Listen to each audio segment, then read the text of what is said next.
This is the new Xiaomi SU7 Ultra, and it is the fastest mass-produced four-door EV sedan with over 1500 horsepower.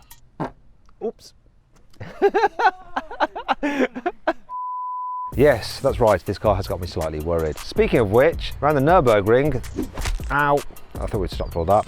That is the question, old 991. It's posted a time of 7 minutes and 4 seconds. By comparison, the fastest time a Tesla Model S has done round the Nürburgring is 7 minutes 25 seconds. But that's not the most amazing thing about this car, it's the price. It starts from the equivalent of £50,000 in China. It's the quarter of a price of a Porsche Taycan Turbo GT over there. Now when they sell it in Europe eventually, it's probably going to be about £80,000, but still, that amount of performance for the money is not bad. Or is it? Well, I'm going to be taking this car for a drive to find out. Joining the Autobahn, frickin' heck. I'll also time it from 0 to 60 miles an hour and race it against some insane tuned cars to see how quick it is over the standing quarter mile. But this does not go to plan. He's just blown his engine. Is it f***ed? I'm Matt Watson and you're watching Car Wow.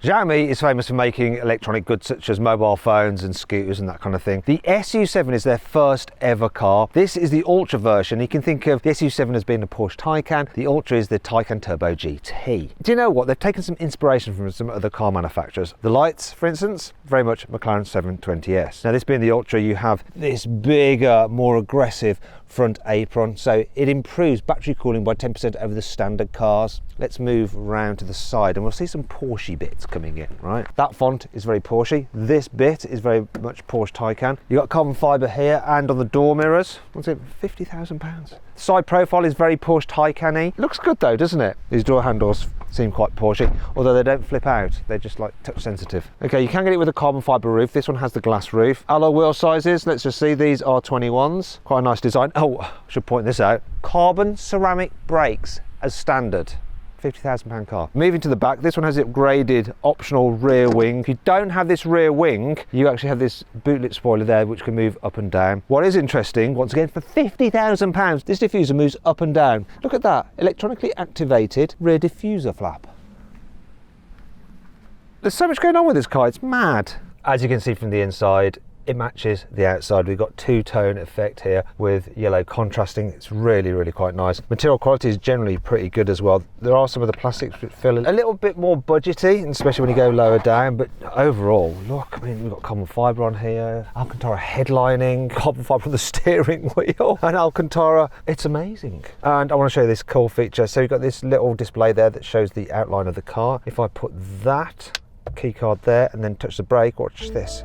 Yay, that rotates to give me my digital driver's display. Obviously we've got heads-up display as well, and it's a massive heads-up display. It's huge. And you've got this big screen here. It's all in Chinese, so I don't understand it. But there is a little engineering hack, right? Most people won't know this. See this here? If I keep on pressing that a lot, it should make, there we go. And then it's going to change to English. Now it's in English. And so you've got all these different menus. As you can see, the responsiveness of this screen is pretty impressive, but that's always the way with the Chinese cars. They have really fast processors, they're really good at the tech. We've also got like Apple CarPlay and stuff, and oh, look at the cameras. Look at the definition of the cameras. Once again, need to remind you, £50,000. Okay, what else do you need to know? So, how do you move the steering wheel? Oh, you probably have to do it through a blooming screen. Right, let's see if we can figure it out. Oh, I've just opened the bonnet. That was a mistake. So it doesn't just pop up like a Tesla, then you have to do it by hand. It does it electrically, and I can shut it again. How do you do the steering column? I will come back to that in a moment, see if I can figure it out. One thing that I don't have to figure out, fan speed there, temperature control here. So that is nice, easy, quick access button. This is actually for the rear diffuser to make it go up and down, and then there's this one here, which is for the suspension. We've got air suspension, so we can raise it or lower it using this little button here. Practicality wise, well, we've got two cup holders there. Look. Grip your bottle, and then we've got big door bins, which is nice. Look, there we go. Underneath here we have some more storage. Under here we have even more storage. Look at that. There's more storage in here, some kind of weird cup holder there, and the secret storage just in this compartment, plus 12-volt socket and wireless charging here, which is cool, which is handy because you've got 50-watt wireless charging. Speaking of which, my phone really does need a charge, so I'll just whack that on there like that. And we've got USB-Cs there, which are 67 watts. Got a glove box in here. No trickery to open it like on a Tesla. You don't have to do it through the screen. But I'm still trying to figure out how I move the steering wheel. I feel like I need a car button on there. How do I go back to that menu down the side? So I think the Chinese button is setting button is like that. The grey one, yeah. Oh. That's the setting. Oh, do you know Then you have what? I thought that was... Because this is just... Wait a minute. So that's not Apple CarPlay or Apple Maps. That has clearly stolen a little bit of the font from Apple, hasn't it? Let's be honest. Right, so here we go. Controls. Because this menu layout is pretty much like a Tesla. There we go, just steering wheel position. Now I can do it. There we are, that's better. Good, we got there in the end. Forgot to say, sports seats are standard. Interesting thing about the sports seats is they have these side bolsters which actually grip you as you go around a corner, so they move in and out when you're turning the steering wheel. So much kit for the money. So, I'm quite impressed with the front seats. What they're going to be like in the back though. It's very roomy here in the back seats. It's also very much like a Tesla Model S, to be fair, with this glass roof. Headroom, you know, I'm 5'10". It's all right. Knee room's really good. I really like these carbon back bucket seats. Oh, and they've got these little things where you can hang things off, like, I don't know, your iPad or something. Once again, can't believe the price. We've got more carbon fibre here, and like the whole feel of the car just extends all the way into the rear, like with the two-tone effect, the Alcantara, the leather, the loveliness. I mean, look at the grab handles, they just feel so expensive. What else do you need? Oh, look, failed to point out, colour-coded seat belts. Like that. We've got ISOFIX anchor points there, so it should be nice and easy to fit a child seat. You've got cup holders here, which is good. And let's just check how far will it go. Oh, that's not very good, is it? Only that far down. It's not loads of foot space. I do think that the seats are quite low to the floor because of the battery pack underneath, so under thigh support isn't great, and it's hard to stretch out a little bit into under the seat in front because the seats are quite low down. Any other grumbles? Oh, you've got two USBs there, and that's where you hold your mobile phone. Look, I'll show you. Look, just let's see if it'll fit my bulky Samsung. Yeah, look, fine. I wonder if there's practicality issues in the boot though. The boot capacity is 454 litres, which is slightly larger than the equivalent Porsche Taycan sedan. Anyway, the boot is quite a square shape. The opening for a saloon is pretty large as well. There's some storage nets. There's a 12-volt socket in there. Extra storage under there. You can keep your charging cables hidden away in there. Plus, look, you can fold down the rear seats. So I'll just go round, pull on a lever in here. Hello. Now let's go to the front. You've already seen me open the front boot using the screen, but there's actually a little button there as well. Look, press that. Ah, it's good to have options, isn't it? And it's not the deepest front boot, but it is quite big. In fact, Rory. I thought you wanted to know how big it was. No, I do want to know how big it is, mate. I do. What do I do? Get in like just that? Get in. And he went in face first. I want you to sort of not just sit in it. I want you to kind of like see if you can get in like sort of this way. This way. Just that sort of way. Do you know why it's not so deep? It's because you've got a motor under there for all the added performance. Good to know. Let's check. Good to know if it had anti-pinch. It will have anti-pinch. Do you want to find out if it's got anti-pinch? I'd love to. Okay. Oh no, I've just forgotten. I thought you were going to do it yourself. Get ready to shout. Yeah, see, you're safe. Thank you very much. We knew that, didn't we, Jack? Yeah. We definitely knew that, didn't we? We didn't know that. We didn't know that at all.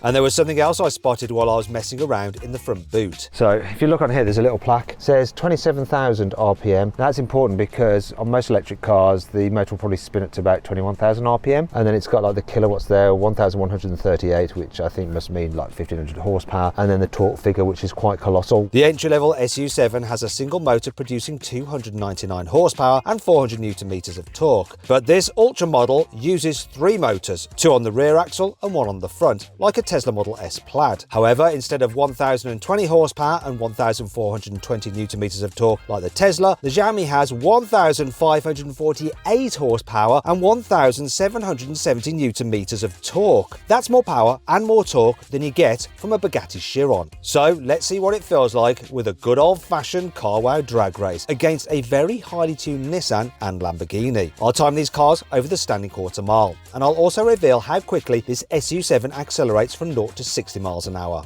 Let's find out about that GTR from its driver who's got a crash helmet on. GTR driver, can you tell me about your car? It's a 4.1 R35 GTR, so it's a fully built car. We run power-wise 14 to 1500. Just to clarify, is that at the crank or is it the wheels? It depends who asking.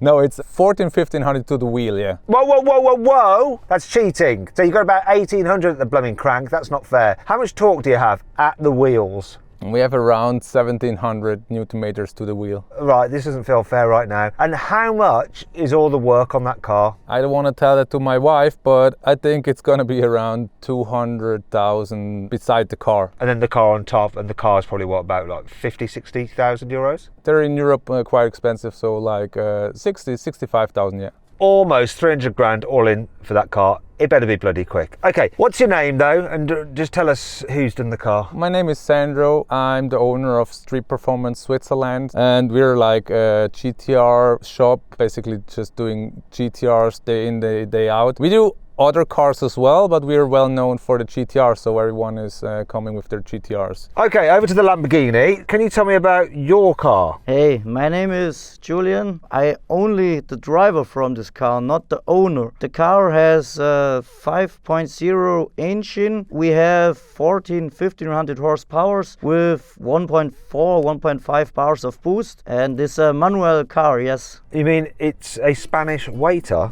Or you have a stick shift? I didn't get it. Yes, I have stick shift car. Is it four-wheel drive? Yes, it's four-wheel drive, yes. You've got, what, 1500 horsepower? I thought it was like 1700 horsepower. No, I think 1400, 1500, so. Is that at the wheels or is that at the crank? At the wheels. So 1700 horsepower at the crank. Okay, so basically I've got my 1500 horsepower car, you've got your 1700 horsepower cars. I've been tricked here. Okay, anyway, shall we start our engines? Okay, first things first, GTR, rev your engine. It's a very nice V6. Okay, Lamborghini, rev your V10. Very nice V10. I don't make any noise, but I do win drag races, so let's do it. This struggle for traction there.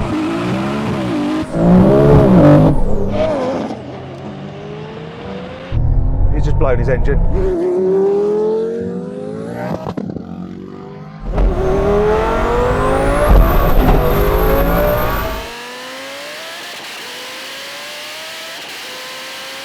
That engine's just blown up.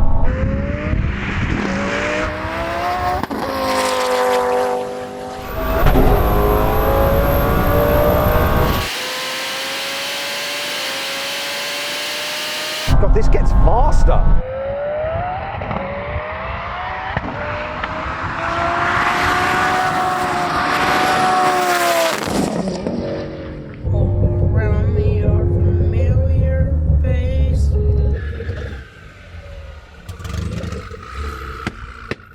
Good start there. I can't believe this car is only like £50,000. Is your car dead? Don't say GTRs. Is your car just blown up? Was that 200,000 euros it went?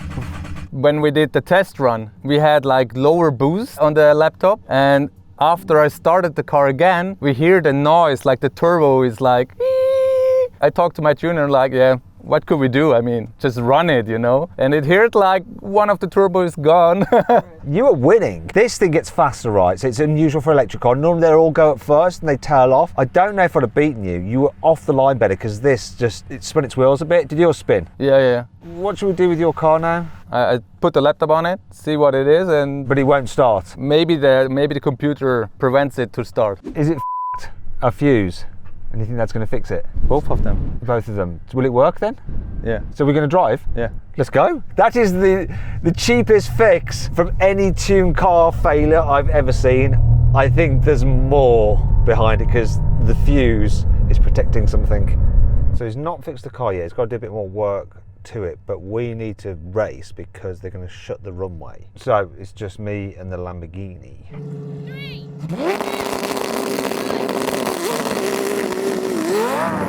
Struggle for traction, and again.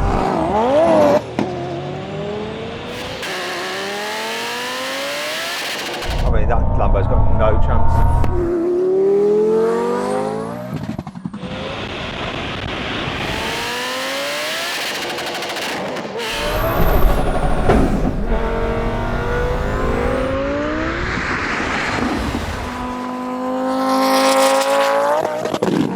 Has he broken?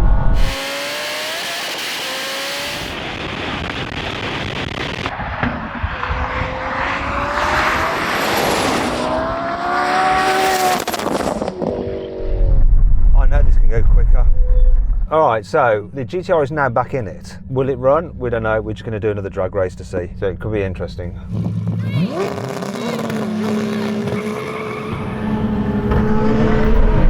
Whoa, that Lambo went.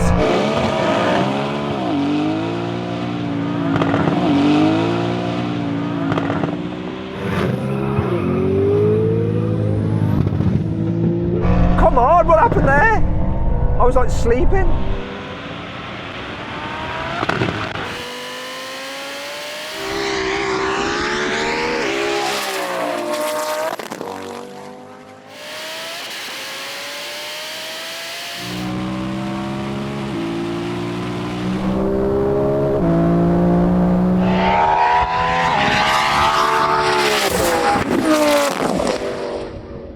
This car overheated and didn't perform that time. I've experienced this problem before when I raced this car against the Tesla Model S Plaid. If you launch it over and over again repeatedly, the battery can get too hot. If this happens, the car starts to reduce the power output of the motors to protect the battery. As a result, the GTR won. It completed the standing quarter mile in 9.1 seconds. The Lamborghini took 10 seconds, and the Xiaomi was last with a time of 10.5 seconds. However, in the earlier races, when the Xiaomi was able to run the full 1,548 horsepower, it completed the standing quarter mile in 9.4 seconds. That's the same time I got from a Bugatti Chiron Pure Sport. During that quarter mile run, the Xiaomi accelerated from 0 to 60 miles an hour in 2.79 seconds. That's slower than Xiaomi's claim time of 1.98 seconds, but it's still pretty incredible when you remember this car costs £50,000. However, it isn't perfect. Xiaomi used to offer a carbon bonnet for this car as an optional extra for £4,000 with a scoop on it. Everyone thought, oh, that feeds air into the car somehow, and it's obviously a performance add-on. Turns out that it wasn't, and in the end, people who bought that actual upgrade got really cross about it, sent their cars back to Xiaomi. Big hoo-ha, and Xiaomi ended up just like removing that option from the list because it was a bit of a shameful thing to do. If you look on there, you'll see this lump. That houses the car's LiDAR system. That's because it's got really high-tech self-driving capabilities. Unfortunately, you don't get to use those when you're driving it in Europe right now. You just have to rely on normal adaptive cruise control. Yeah, that's one thing that's bad about having this car in Europe as opposed to China. Another one is this. So, to charge it in Europe, you're going to need an adapter like this. Slot it there into the DC charging. Now in China, these things can charge at almost 500 kilowatts, but once you're using this adapter, it falls down to 130 kilowatts. There's a lot of chat on Chinese car forums that if you have a Huawei phone, it does take a while for it to connect to the Xiaomi system. If you've got a Xiaomi phone, it's fine. If you've got an iPhone, it's fine. You get in the car, just recognize it straight away. So why does this happen with a Huawei phone? Apparently it's all to do with the fact that Xiaomi and Huawei have a bit of a Chinese beef going on.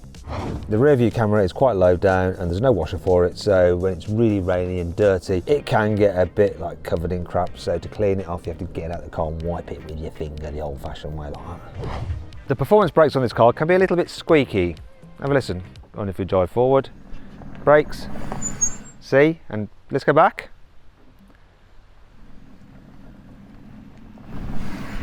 And forward again. See, a bit squeaky. But it's not all bad news, because this car has plenty of cool features, some of which I've never seen before. The Xiaomi badge here on the front is made from carbon fibre and 24 karat gold. You might be thinking, why aren't people just stealing these? And there's a good reason for it. First of all, people don't tend to steal in China, and there's a rule that if you steal something that's over 500 quid in value, then it's an instant jail sentence. The price of this? Just over 500 quid. Ah, see what they did there? The case for the battery is actually bulletproof. Why? Well, it's to prevent, like, if you have an accident, the battery getting damaged and there being a fire. To illustrate just how strong this casing is, the CEO of Xiaomi at one of their factories dropped a watermelon encased in the same material as the battery surround off a 6-story building, and the watermelon was just fine. Here's a clip of it. 这就是我们刚才摔下来的西瓜，哇，这个西瓜，看看一点问题都没有，你看。 See? This car has loads of different driving modes. So confusing that I've actually got Kanan here who owns the car to talk us through it. So go on, explain. This is the normal roll setup. Normally you have economy, standard and sport, which So, has How much horsepower? 300 something horsepower. Standard I think is 500 horsepower. Yep. Sport about 900 horsepower. Whichever mode, you just press the boost, it goes to 1000 horsepower with the boost. Okay, got that. Yeah. What about 1500 horsepower though? Then we have to go to the race app, which means that there is a separate app, but they will advise you to use it just in a racetrack. Yeah. Trackmaster, and you have different track modes, which is called rank or qualifying, I would say. The second one is endurance. Okay, so how much horsepower in qualifying? In qualifying is 1500 horsepower. 1000. That's the full power. Actually, 1300 something horsepower because it's 1000 kilowatt. Okay. And if you press again the boost, it's 1548 horsepower. Okay, That's so you the go full into horsepower. rank and then you press the boost and you have the full horsepower out. Exactly. Okay. And then with this one, you go on Nordschleife on Nürburgring. Yep. It's one lap. Yep. It's possible. And then the endurance, which has around 800 horsepower. Okay. This one you can go Nordschleife 2. Okay. That's Nürburgring. Drift, I think, is full rear-wheel drive. And the inside app, you have different settings: response of the power, the steering feeling, Yeah. regenerative braking, which means that you have more challenging heat goes into the battery, but Right. you have better braking. And front and rear power distribution. Normally I put it in auto, but Yep. you can also put it in manual. And make the car front wheel drive. Exactly, you can make it. Exactly. But also directly go to drift if you want Okay. full rear wheel drive. So you want to go rear wheel drive all that way for exactly. drifting. Okay. Also, if you're going to take this car on track, you can get a track pack which includes upgraded brake pads, more aggressive sporty track tyres, and rather than the standard air suspension, you get coilover springs. This car has the best vanity mirror on any car I've ever been in. I mean, first of all, just look at the size of it. And then there's functionality. So I can change the brightness of the mirror. We'll probably go less bright because I'm old. And I can change the tone, so less harsh. Let's go for something a bit warmer, once again, because I'm old. So you can get it just right for whatever makeup you're trying to apply or how much you just want to deny what you really look like. The car has 4 different sound modes. I'm going to give you the first one, which of course is no sound. So just drive forwards and backwards just slightly. Then go backwards. So all you've got is the slight noise that you get from electric cars to warn people that they're approaching. Stop. Okay, next one, we're going to put it into classic sound. So you get like a rumble from an exhaust. So you've got a speaker at the back, like a V8. Now just pull away, go forwards and backwards. So it's a little bit like an ice car, and then go back. And the next one is electronic. It's like a mixture of like a V8 and something a little bit more sci-fi. Speaking of sci-fi, that is the name of the final sound. Let's have a listen to that one. That sounds a little bit like a Porsche Taycan. You've got 4 options there. You can tell this car was made by a company that usually makes phones. And just with the phone, you'll probably never use the majority of these settings and features. But there is one thing that I absolutely would be using all the time in the Xiaomi, even on normal roads like this. I've got this car set up in track mode in rank, also known as qualifying, which means that when I press this button here, I have the full 1550 horsepower, and yet I'm just poodling around the streets in a 30 km/h zone. Seems a bit like overkill. I think it's going to drop down to 1300 horsepower now once this boost level disappears. Oh no, I've only got 1300 horsepower. Actually, it's quite easy to just poodle about in. It's always scary when the Germans do that to you. I'm trying to find out bumps to see what the suspension's like. Obviously we've got air suspension. There's some bumps. You don't find many in German roads. Seems all right at lower speeds. It does have a slightly taut feeling to it, but then that's what you'd expect from a sporty high-performance car like this. The throttle pedal doesn't seem too aggressive. It seems nicely tuned. Often with Chinese cars, they can be a little bit off in the way that they calibrate stuff. At these lower speeds, it seems fine, including the steering. Brakes,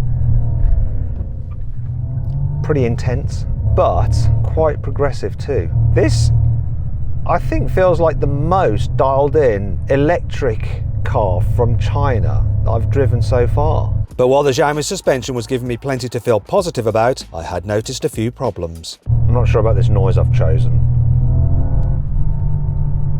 Let's get rid of it. Oh, f it, I don't know. Not going to mess around now, I'm driving. It's hard to hit those icons when you're driving. Quite impressed so far. Normally you can tell within a like few hundred meters whether a car drives all right, and this one seems to. It is heavy, weighs in at 2.3 tons, but it's got a big battery, 93 kilowatt hours, good for a range of just under 400 miles on a full charge. Obviously not when you're in the track mode with rank settings selected. Oh God. It's quite a wide car, but the low dash means that you've got a really good forward visibility. Yeah, the back window is not so good though. It's quite interesting, when I put my foot down, it doesn't feel like I've got 1,770 Newton meters of torque. Look. Oh no, it did then. Oh yeah, oh it does now. I think it's just managing the power. Let's try and boost. Frickin' heck. I can feel it just spinning its wheels a bit. That's with the stability control on. Do you know what? It doesn't have like the snap your head back madness of something like a Tesla Model S Plaid. It seems a bit more progressive, and the pad just builds, so it doesn't make you feel quite so sick, but it's certainly got the performance once it's hooked up. Whoa! It's like they've programmed it to be more like an internal combustion engine car rather than an electric car with a sudden like neck snapping effect that you get. I prefer that. Unfortunately, you can't buy Xiaomis in the UK yet, but they do plan to start selling cars in Europe in 2027. Right, bud. Joining the Autobahn. I can just, whoa, just scoot past other cars so quickly. You really notice the difference when you're in boost mode or not in boost mode. In fact, floor it, hit boost, and then it just takes off. Wow. Bit of wind noise. We're cruising along at 130, having to slow it down to 100 because that's what the speed limit says for some reason, though I don't know why. That is just mental. It's getting lots of attention, but then it is bright yellow. This thing will do 217 miles an hour.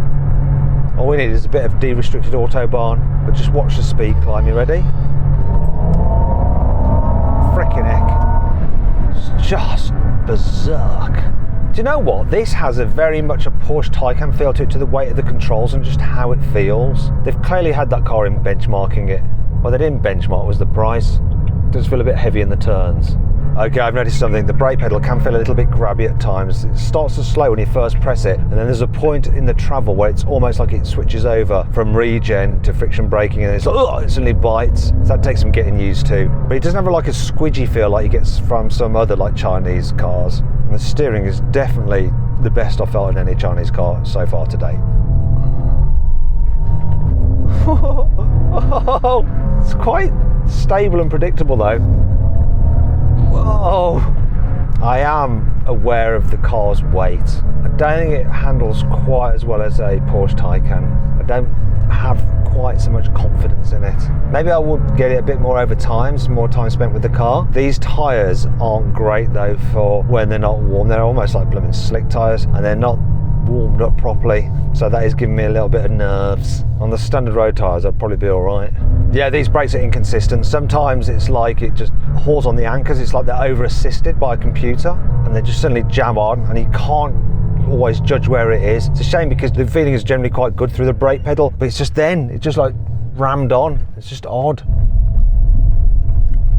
I've never seen a road this bad in Germany. It's actually dealing with it all right. You don't need to test it in the UK. This is worse. This is worse than the UK. Germany, be ashamed of yourself. This is probably their dirty little secret. This is just like a British road now. This is bang on. This car will be fine in the UK. Final thoughts on this car. Well, value for money wise, you cannot fault it. How it drives, how it looks, how it's built. This is my favourite car from China so far. If I was in China, £50,000, I would be getting me one of these.